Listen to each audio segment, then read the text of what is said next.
Without further ado, let's bring up Dr. Kevin Crow. I'll mention that stuff at the end about how well that went, because there's another thing too. I do want to mention there's two other people here I want to introduce. Eric McCrae back here. Eric, stand up. And Andy Craig over here. They both also ran for the Senate at the same time I was. I want to stress, these guys are both from this area. So there's your two potential candidates right here. I can honestly say these guys are solid. I'll tell you a little secret, little thing. When we were running, even though we were running against each other, for the same office, we actually carpooled. so you get it, and I can honestly say these guys are as stand-up as you're going to find, and they're in this area. So definitely talk to both of them afterwards, because you have got some valuable people here, very valuable people. And like I said, as honest as you're going to find. I'll tell stories later, good stories later. Anyway, let me go ahead and get started on this just a little bit. And I will mention about how that went with our monument and everything. It went very well, but I'll wait. And one other big thing I'll tell you about that went real well too at the end though. What I'm going to talk about tonight, last month, and I'll do the same thing. This may start off a little dry initially, but it gets good, okay? You remember last time it picked up too, it'll be the same thing. And last month we kind of looked at what the purpose of politics was originally. And of course, at the end you're thinking, well, where did it all go wrong? And Machiavelli. That'll be your short answer. And I'll explain this. Tonight's presentation is going to be Machiavelli's corruption of politics. And I thought very seriously instead titling this presentation Machiavelli and the Creation of Modern Politics. That's almost what I called it. And by the time I'm finished tonight, I think you'll see that both titles are equally legitimate.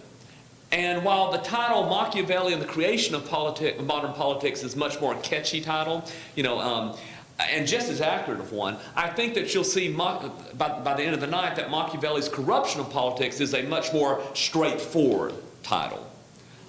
Truth be told, in opting for this second title, I've chosen a very un-Machiavellian approach to tonight's topic. That is, it's a testament to Machiavelli's influence on modern political thought that the very nature of my approach, that is one that's going to be straightforward, is going to be actually controversial to modern ears. You see, modern political pundits, as well as many successful politicians, have perfected the art of conveying messages that allow the audience to hear whatever they want to hear and see whatever they want to see. Just like the sophists in Plato's day bragged about how they can make the weaker argument the stronger and the stronger argument the weaker, many contemporary politicians and modern pundits, true to their Machiavellian roots, have perfected the science of securing support without taking a position, or at least taking a consistent position. In fact, that's one of the key to modern victories, and that's what's sad. And Machiavelli is going to set that tone. Now that said, it's not my contention that underhanded tactics and political deception originated with Machiavelli. They've been around forever. But what is new with Machiavelli is, at least in the Western tradition, is a serious and unfortunately for many, a successful attempt at justifying bad behavior. And undermining basically the ethical foundation of traditional politics as it was envisioned. And think about this. Every quote that you think of, like the ends justify the means, straight out of Machiavelli. All of this comes from him. Now, what I'm going to do a little bit is I'm going to talk about what politics is originally like. Kind of a review of what we talked about last month, but just a very short version. Traditionally, Western political thought was based not on abstract absolutes like economic laws or other metaphysical absurdities that denied nature by dehumanizing politics, but the important relationship between the values and actions of individuals and the well-being of society. Classical and medieval political theorists understood that political institutions were originally created and that political organization of human societies was initially undertaken to serve specific human interests. Ancient and medieval political theorists understood the natural origin of politics. Specifically, they understood the crucial relationship that exists between ethics and politics. That is, between the responsible behavior of individuals and the functioning of society as a whole. Without one, you cannot have the other. Now, as we noted last month, for Aristotle, politics was an art whose goals were defined by nature. And I mentioned last month, this isn't really surprising because, Aristotle's father was a physician, so he has this biological approach just through nature. And again, about 85% of Aristotle's works actually deal with biology, not philosophy. And of course, when he approached things, he approached it just like a biologist. Form follows functions. Now, for Aristotle, as well as the majority of classical political theorists, the relationship between ethics and politics was one of a continuum. And I noted this last month. The word ethics comes from the Greek word ethos, which means habits or customs. And I also noted that the word ethnos, where we get the word ethnic, comes from basically people that follow the same habits or customs. And so I think you can see then there is this connection between ethics, that is, has to do with individual beliefs and practices, and politics, which has to do with collective beliefs and practices. You can't separate the two. Now, staying with this theme of form should follow function, Aristotle directed his idea concerning ethics to the desired goal. That is, if ethics, ethos, are concerned with the customs and habits that we should practice, then first we should ask ourselves, well, what is the goal of human life? And as we noted last month, for Aristotle, the goal was happiness. But again, he had a different view of what happiness was, and I'll come back to that in just a second. But again, if we know what the goal is, then you know how you should live. And I think we used last month, I used the example that Aristotle threw out there of a knife. If you think, what's the purpose of a knife? To cut things. Therefore, the quality you want the knife to have, sharpness. And so this is again the way Aristotle looks at stuff. Again, the highest good is happiness. But the word that he uses for happiness, the Greek word is eudaimonia. This basically suggests a life that is successful, that has been lived well. It does not mean feeling good. Feeling good is euphoria. And again, like I mentioned last month, we've mistaken this. Moderns have mistaken what the meaning of happiness is. We think it's this endorphin rush. And of course, the thing is, that's why we're set up for failure. You can't have that. That's not natural to always feel that way. And since we confuse happiness, this leads to the problems of drug addiction or whatever. No, it's supposed to be a life lived well. Now, as I mentioned last month, before the Greeks had philosophy, they had the epics. They had myth. And of course, the two greatest Greek epics, the Iliad and the Odyssey, these are stories of heroes. And what they do is provide models of good behavior. Now, whether we're talking about the poetry of Homer or the philosophy of Aristotle, the focus here is the development of states of character that will lead to certain actions. In other words, what type of person do I want to be? And we look at the type of character that is. For example, I want to be a brave person.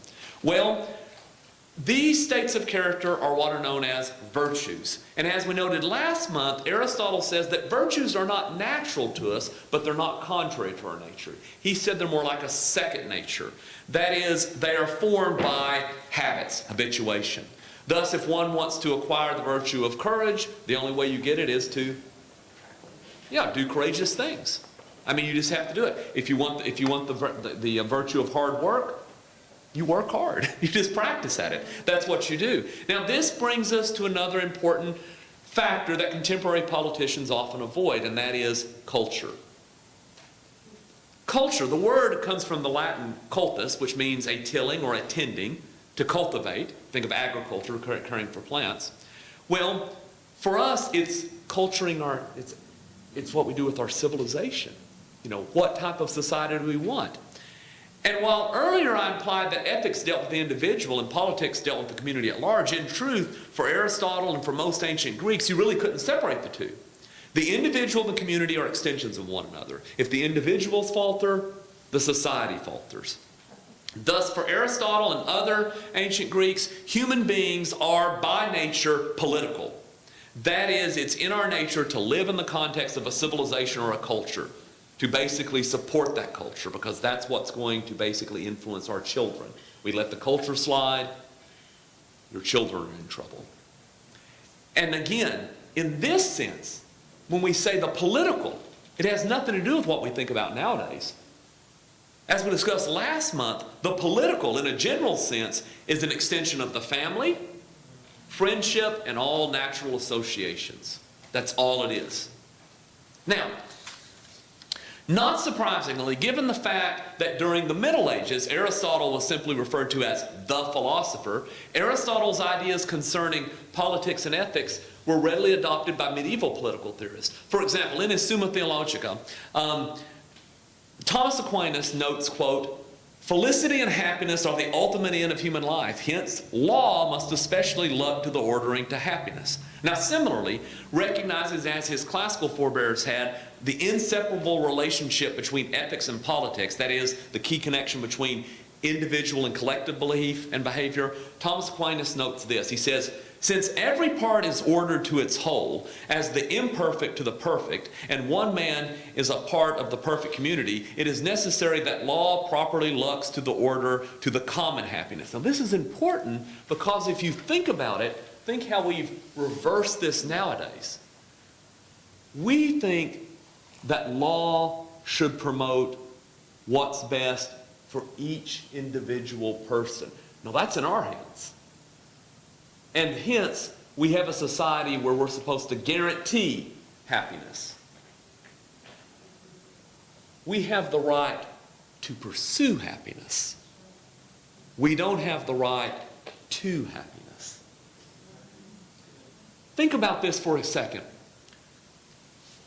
I want you to think about tax structure. This even gets into tax policy, how this fits in.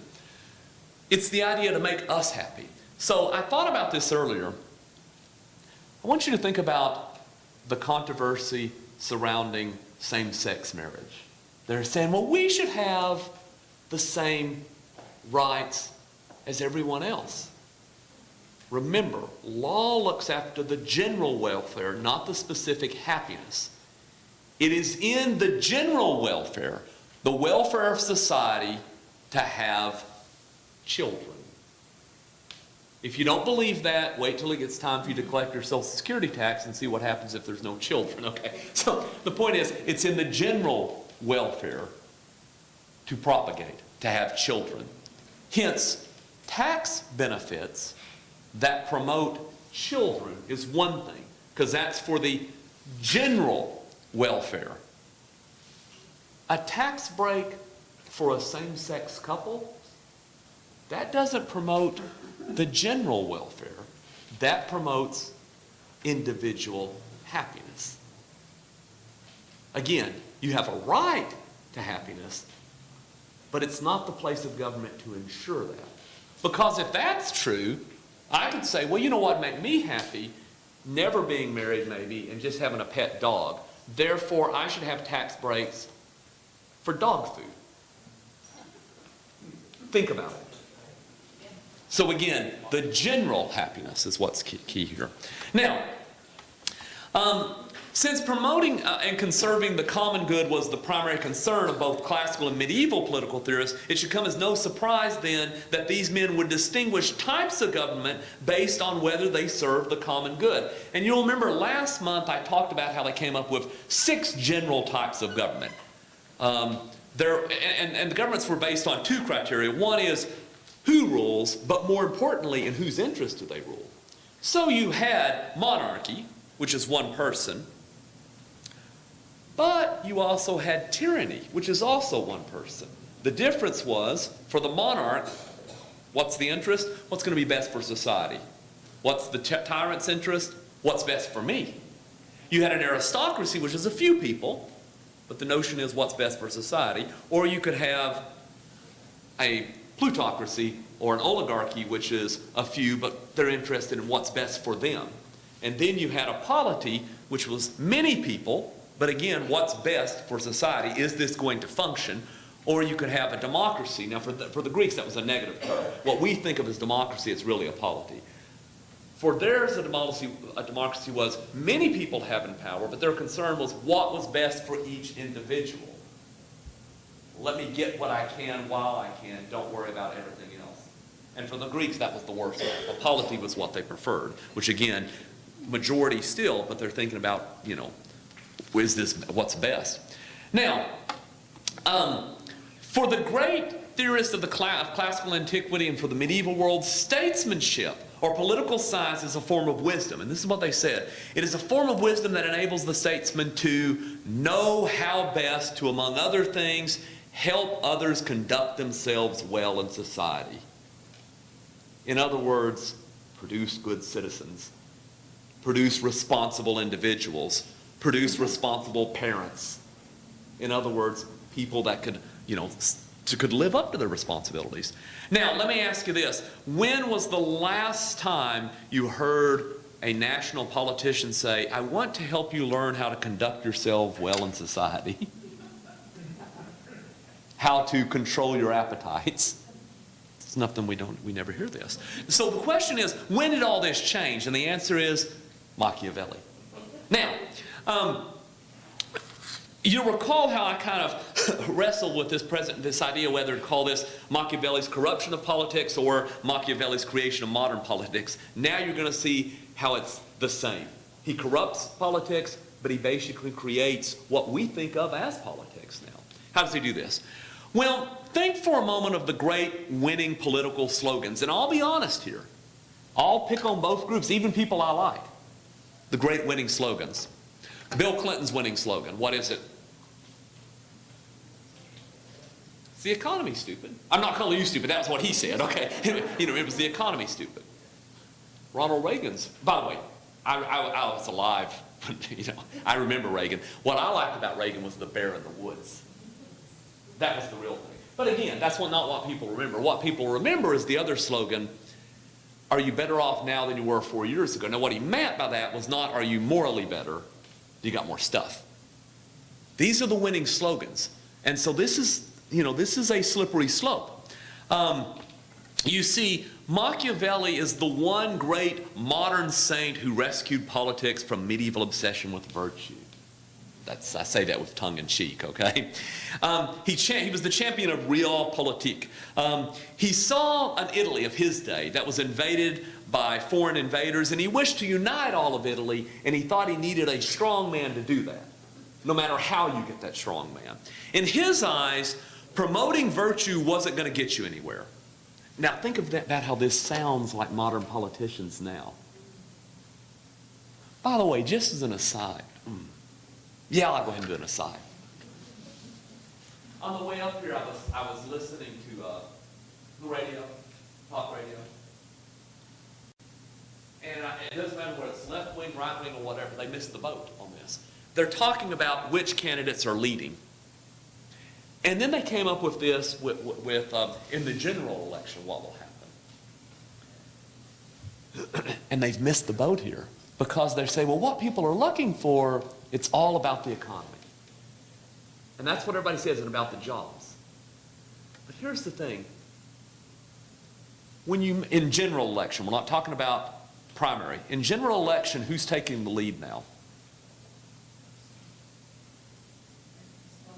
It's not good news. It's not good. That's not good news. That'd be worse news, actually. Who is it? Because Hillary will be beaten basically by almost any Republican out there. That's something that they're looking at. Bernie Sanders will beat any Republican almost right now in general polls. Now here's the thing. What people are saying is, well, it's because of the economy. Well, obviously they don't understand socialism, okay? This is not, by the way, this is not a pro-Bernie statement, okay? But I'll tell you why he leads the polls in the general election, okay? His policies are all wrong. I could give a different talk on the evils of socialism. That's a system, okay? That's a different topic. But there is one thing I'll give Bernie Sanders. He doesn't lie. He's not deceptive. And compared to Hillary, who no one trusts. And when you see those two, it comes out. The fact is, people are starting to get a little tired of listening to people who they know are dishonest. And now what's spooky is they're going to allow somebody who's honest, who's wrong, maybe to get it. But I think that people deep down, I think people deep down do understand that virtue does matter. Now again, I want to stress this. Bernie Sanders is wrong, okay? But I don't think he's a crook. I think he's just wrong. Really wrong, okay? I want to stress this. But anyway, now, so what does Machiavelli do? Well, basically, what Machiavelli knew was he thought he would have to free people from their moral restraints in order to accomplish the task at hand. In other words, you have to get rid of morals. Just accomplish it any way you can. Notice the defenders of Hillary Clinton. Is there any defender of Hillary Clinton who believes that she's honest? I've never met a Hillary supporter that thought she was honest. Right. Well, they say, well, that doesn't matter. That doesn't matter. Well, yeah, they all do that. That's what they throw out. Or, well, oh yeah, well, it might be illegal, but once you said it might be illegal, I mean, that's, all right. This is the scary thing. And this is where we begin with Machiavelli. Now, right off the bat, in the opening paragraph of Machiavelli's great work, The Prince, he eliminates the age-old distinction between good and bad forms of government. Now remember, his goal is to try to figure out what type of, to try to get one person in charge of all Italy. But he goes through and he does this outline of what governments are like. And this is what he says. And again, don't worry about memorizing this because it's kind of boring, but I'm going to point out what's key. He says, all states, all the dominions that have had authority over men have either been republics or principates. Now, I want you to think about the age-old distinction. So we've got republics or principates. Principates are either hereditary, in which the blood of their lords has for a long time been princely, or else they are new. New are either all new, or they're joined to hereditary state of a prince who acquires them. Dominions thus acquired either are habituated to living under a prince or are used to being free. And they are acquired either with force of arms of others or with one's own forces, either by fortune or by virtue. Now, let me break that down, what he's done. First of all, think of the age-old distinction forever of different forms of governments. Well, we divide them by who rules, but what else? Is it just or not? What has he done? He's basically just talked about, well, there's principalities and there's republics. He's eliminated any distinction of whether it's good or bad. Think of modern politics right now. We don't distinguish between whether something is good or bad.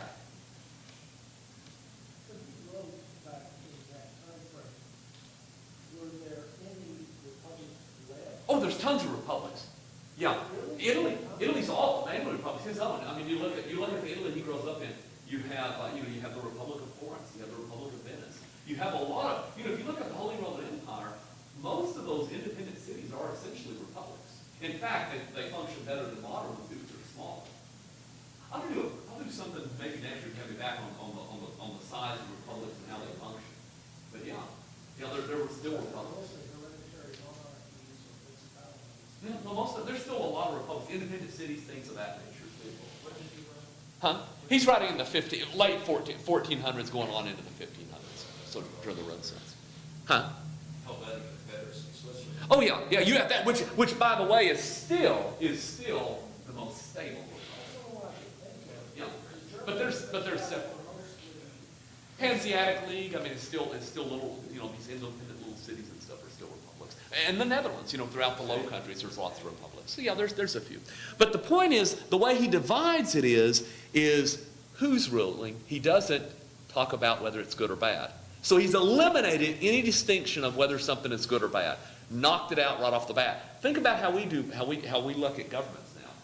It doesn't matter whether we're talking about Bush on foreign policy or Obama on foreign policy. What they'll talk about is if somebody's bad, they're bad because it's one man in charge. And that's the only thing that makes it bad. And the only thing we have to do to make something good is to make sure one man's not in charge anymore. Well, my answer to that is this. You know, the time monarchy worked well for a long time. And comparatively speaking, we can compare it to more democratic states in Asia, it still holds up well. On the other hand, if what determines whether something's good or bad is how many people get to vote, as I've said before, if you believe that that's ultimately what determines right or wrong, you must also be consistent. Assume that taking machetes and chopping up little Tutsi children is a moral act, because the majority Hutu population was fourth in Rwanda. So he's eliminated a distinction of good or bad. That's the first thing he does. Then he does something else. So he talks about, and by the way, the next thing you notice is, notice how quickly he eliminates talking about republics. He just goes on and talks about principalities. That's the second thing he does. Okay, and then the last thing is he talks about different types of principalities, how one gets it. He talks about, one that you've conquered by your own arms, or others, either by fortune, and get this, or by virtue. Now he plays another thing. Who in here has read 1984? You remember Newspeak in 1984, where you change words?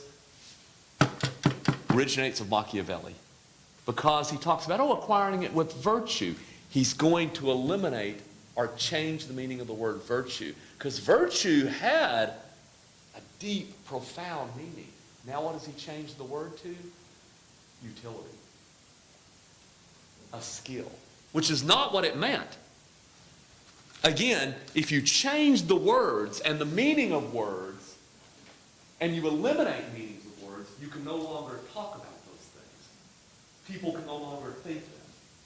Okay, he goes on. And he does this really great. In chapter 6 of The Prince, he makes this statement. And again, don't worry so much about what he's saying. Just watch what he does of words. He says, "No one should marvel if my speaking of wholly new principalities, those in which the prince and the state are alike new, I shall bring forward the greatest example, since men always walk, as it were, in the ways beaten by others, and proceed in their actions by imitations, being unable to keep holy to the ways of others, and unable to measure up to the virtue," there he goes again, "of those you imitate. A prudent man," now think about the word, prudent is wisdom.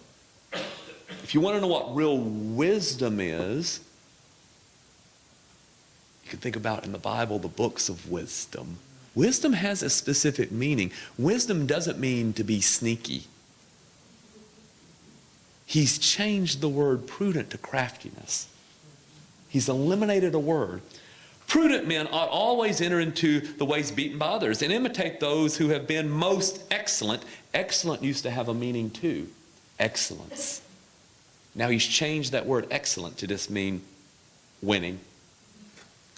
So that if your virtue doesn't reach up to their, wait a minute, there's levels? I thought you either had virtue or you didn't. No, virtue doesn't quite get up there. It's like, okay. He says, let's see, doesn't reach up to there. At least it gives some odor of it. And do as prudent archers do. Now, an archer can't be prudent. He's made prudent into skill, not into true wisdom. That's for Sunday school to figure out where true wisdom comes from, what true wisdom means. But it has nothing to do with what he's talking about. When the target they purpose to strike, I don't know if any of you like literature or like imagery, like when you read stuff, but that imagery, the target you purpose to strike, that almost word, purpose to strike. In other words, now he's talking about politics. He's defining politics for you. The target you purpose to strike. Think about that imagery. The thing you want, the thing you're going to get. Notice, it's dealing with have to have it. I mean, the imagery is just cold-blooded. Purpose to strike appears very far off, and knowing nicely how much the virtue of their bow, which again, bows don't have virtues, can do, they place their aim much higher than their intended target, not to reach such a height with their arrow, but so they may, by aid of so high aim, get this, attain their purpose. And there you go for politics. Politics now becomes not what it originally was, to help people learn to govern themselves and be responsible. Politics becomes obtaining a purpose. Okay. Again, what he's done is, if you go back to like 1984, he's changed meanings of words, changed the meanings of whole concepts. It's kind of like this. Think about this. Give you a word. Discriminate. Is that a bad word or a good word?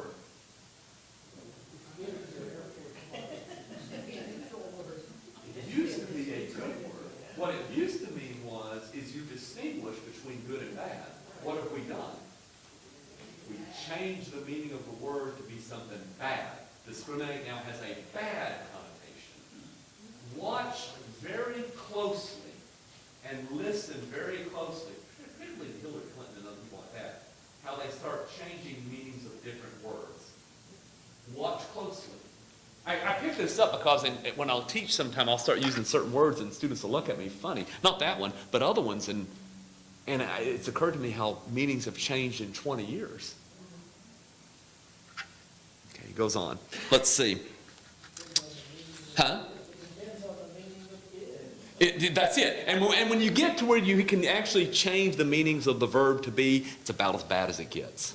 Okay. Anyway, he goes on. He says, so what kind of advice then does Machiavelli offer a prudent prince? This is what he says. He says, because remember, prudent used to be wise, good, kind. Says it. A man who wishes to make a profession of goodness in everything must necessarily come to grief among so many who are not good.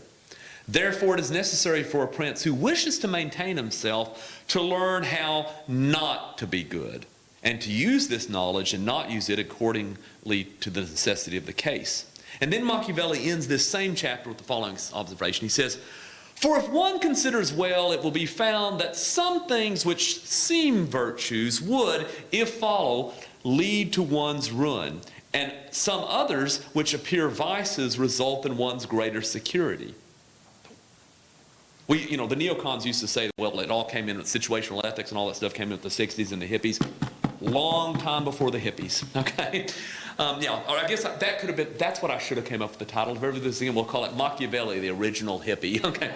Anyway, but now earlier I noted how classical and medieval philosophers viewed politics as the wisdom that enables a statesman to, quote, know how best to, among other things, help others conduct themselves well in society.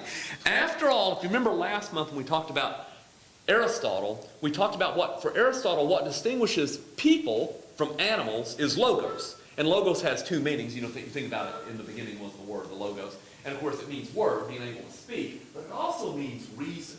By the way, that's a neat thing. If you think about it biblically, you could also say in the beginning was the reason. Anyway, either one works. But again, that's what distinguishes us from animals. We can reason, we can speak. Okay, so what does Machiavelli say about helping people realize their human potential, be better humans and all that? Here we go. Here's an example of advice he offers. He gives this in chapter 18. He says, you must know then there are two methods of fighting, one by the law, the other by force. The first method is often insufficient. One must have recourse to the second. Against the law. He says, it is therefore necessary for a prince to know well how to use both the beast and the man. Original purpose was to help us distinguish ourselves from animals. Now he says, no, somebody's got to be an animal. Okay, he goes on.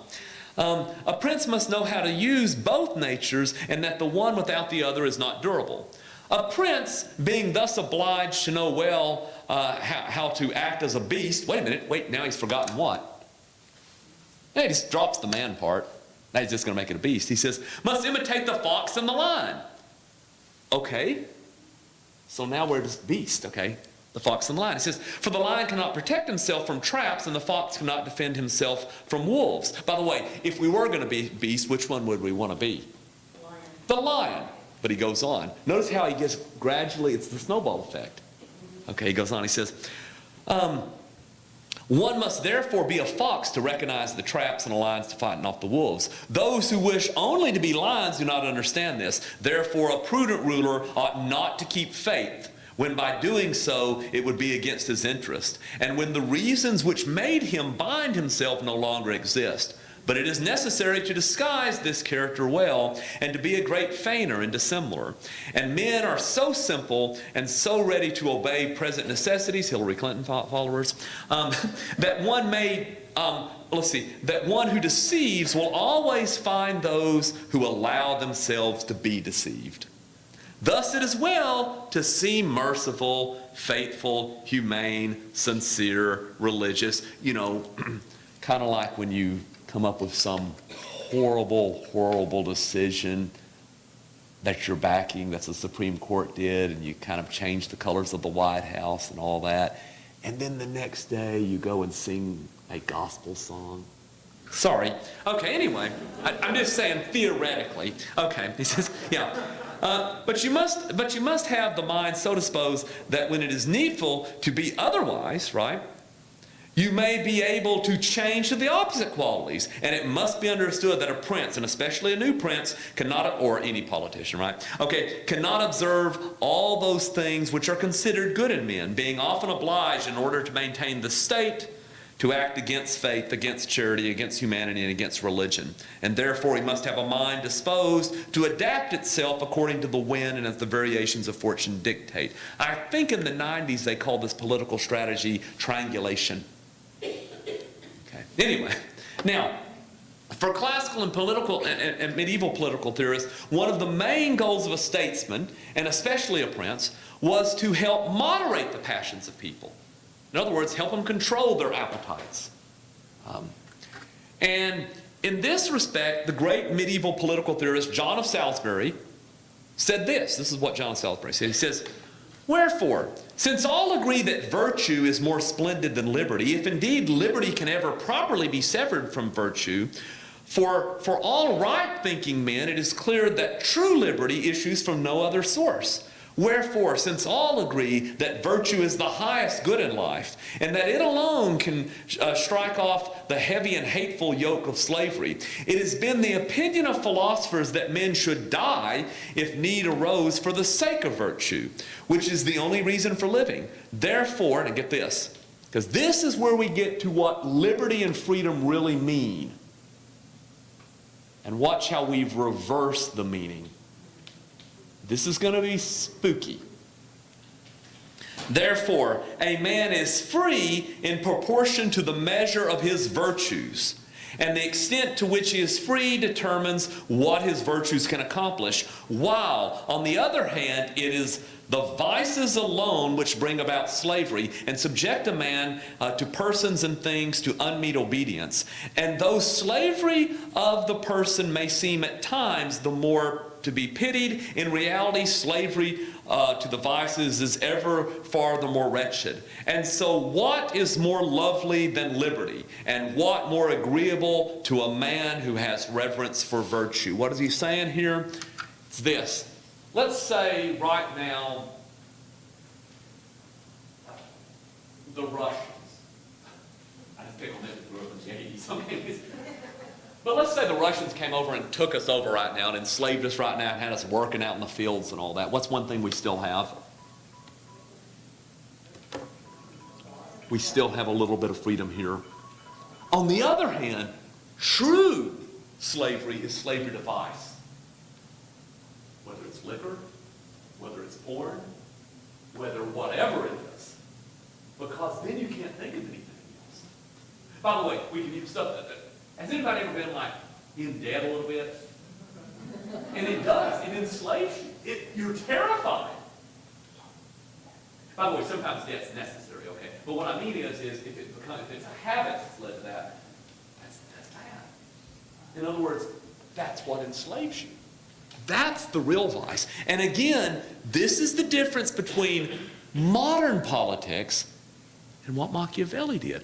Modern politics tries to take a vice and say, well, we can manipulate that for the good. Well, I'll come back to that in just a second, give you some examples.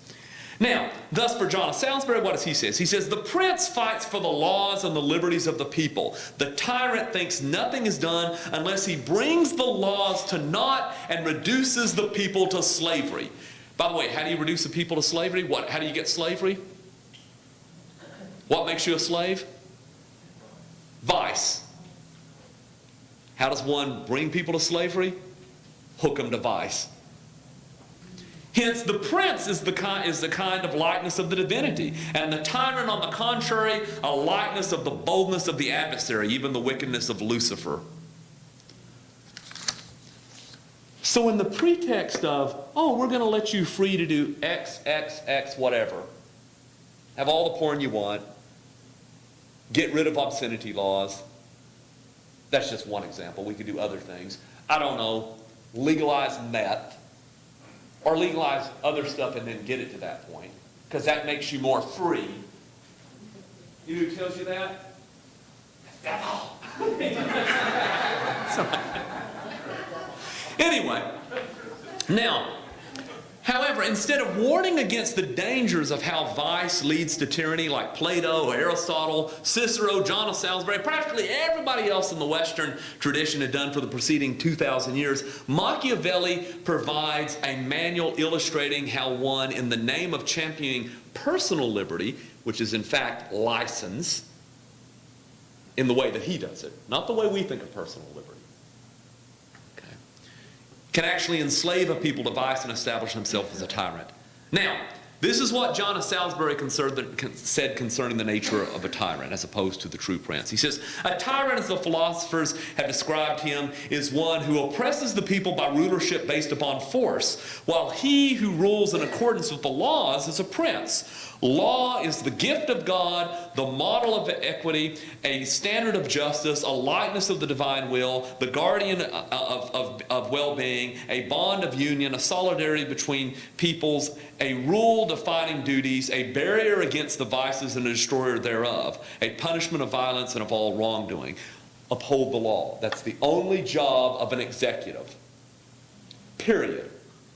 Again, what is the job of the American president? The only job. Well, I'll take it back. We also have foreign policy things, commander-in-chief. I'm sorry. Outside of commander-in-chief, okay, what's the other job of the American president? There's only one other than commander-in-chief. Execute the law. That's it. That's it. Not to say, oh, I don't like that law, I'm not going to enforce it. Think about it. Think about it. Now, and by the way, don't kid yourself thinking that Machiavelli is secretly some type of Democrat, little d. Democrat advocating the establishment of a tyranny simply to free people from the oppression of tradition. You know, that's what some presidents might say. Well, I'm not going to uphold that because I've got to free people from oppression. And that's why, by the way, that's how some people have read Machiavelli. There are actually people who write books saying Machiavelli's a moral figure because he'll step beyond the law to do what's right. You can't do that, okay? Anyway, no. Machiavelli's design was the same as the tyrant that we talked about last month in Book 8 of Plato's Republic. That is, to use the people to establish his own power, and then, when they grew tired of him, use the instruments of power against the people. This is what Machiavelli says in chapter 6. He says, it must be considered that there is nothing more difficult to carry out, nor more doubtful of success, nor more dangerous to handle than to initiate a new order of things. For the reformer has enemies in all those who profit from the old order, and only lukewarm defenders in those who would profit from the new. This lukewarmness arising partly from the fear of their adversaries who have the laws in their favor, and partly from the incredulity of mankind who do not truly believe in anything until they have actual experience of it. Thus it comes about that all armed prophets have conquered and unarmed ones have failed. For besides what has already been said, the character of people varies, and it is easy to persuade them of one thing, but difficult to keep them in that persuasion. And so it is necessary to order things so that when they no longer believe, they can be made to believe by force. There you go. There you go. Yeah. So you can get your free health care. Well, it's free health. The people get free. But what happens? Slowly.